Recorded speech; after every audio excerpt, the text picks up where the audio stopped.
आपले सुद्धा दुःख नसावं हे आपलं ध्येय आहे.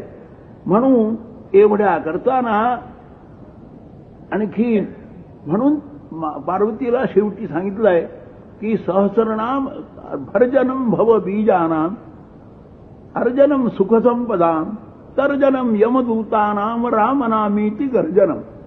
की भव म्हणजे जन्म, अर्थात त्या जन्माला कारणीभूत असणारी असेल तर ही वासना आहे. ती वासना या रामनामाने भाजून जाते. वासना भाजली की पलीकडे काय सुखच आहे. झोप ज्यावेळेस आपली वासना कमी होते त्यावेळेसच झोपेचा आनंद आपल्याला उत्पन्न होतो.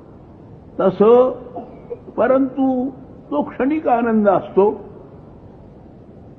हा मात्र अखंड आनंद असतो. अर्थात हा जो काटा मोडलेला मी माझे पण